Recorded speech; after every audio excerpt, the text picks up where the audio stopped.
नमस्ते बच्चों। आज मैं आप लोग को अध्याय 3 के एक चर का द्विघात समीकरण के अध्याय के बारे में बताना चाहता हूँ। देखिए बच्चों, आप सब जानते हो एक चर मतलब सिर्फ और सिर्फ जिसमें देखिए X square plus B X plus C, मतलब इसमें केवल एक्स ही है, एक ही चर है ना। और द्विघात मतलब इसकी जो घात को देखिए, द्वि मतलब दो, घात जिसकी घात क्या हो, दो। ये एक चर का ये द्विघात समीकरण है। अब ये द्विघात समीकरण तो है। अब हम इस अध्याय में हम सबसे पहले एक इम्पॉर्टेंट पार्ट्स को पढ़ लेते हैं। द्विघाती बहुपद क्या होता है, जैसे कि हम जानते हैं कि A X square plus B X plus C घात 2 का एक चर का बहुपद, अर्थात जहाँ ए बी सी जो एक वास्तविक संख्या है और जिसमें ए का मान जो है शून्य नहीं होना चाहिए, इसे द्विघाती बहुपद कहते हैं। या फिर इसी को जो है वर्ग समीकरण का मानक या फिर व्यापक रूप भी कहा जाता है।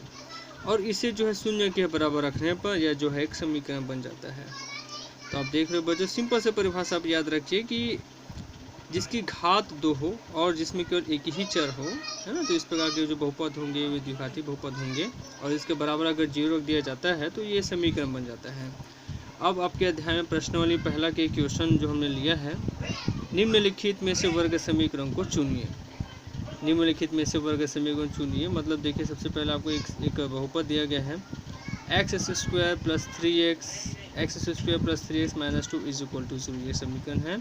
यहाँ क्या कहा गया है कि आपको ये बताना है कि वर्ग समीकरण है कि नहीं है। तो यहाँ द्विघात यानी वर्ग समीकरण है, क्योंकि समीकरण का जो बायां भाग एक बहुपद है। सबसे पहले देखिए, वर्ग समीकरण है, ये आपको लिखना है हाँ या नहीं। उसके सबसे पहले आपको क्या बताना पड़ेगा, बहुपद।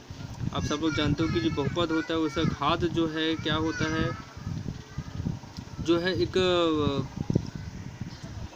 हाँ, जैसे मैं आपको बता रहा था कि बहुपद हम उसको कहेंगे, जैसे कि आप देख लो कि यहाँ पर घात 2 है। इसमें हम ये देखेंगे कि जो भी समीकरण है उसका जो घात है ना, वो पूर्ण संख्या होना चाहिए। पूर्ण संख्या मतलब जैसे कि 2, 3, 4, 5, 6 ये सब होना चाहिए। तो इस प्रकार चूँकि ये जो आपको जो देखो ये समीकरण क्या है, बहुपद है, इसलिए जो है एक वर्ग समीकरण है। इस प्रकार एक और देखते हैं उदाहरण, जैसे कि यहाँ पर लिखा है X square plus 1/x is equal to 1। हल करने पर x square plus 1/x minus 1। ये माइनस 1 कहाँ से, इसको हमने पक्षांतर कर दिया इधर से, तो धन एक था, इधर क्या हो जाएगा, ऋण एक हो जाएगा, बराबर 0।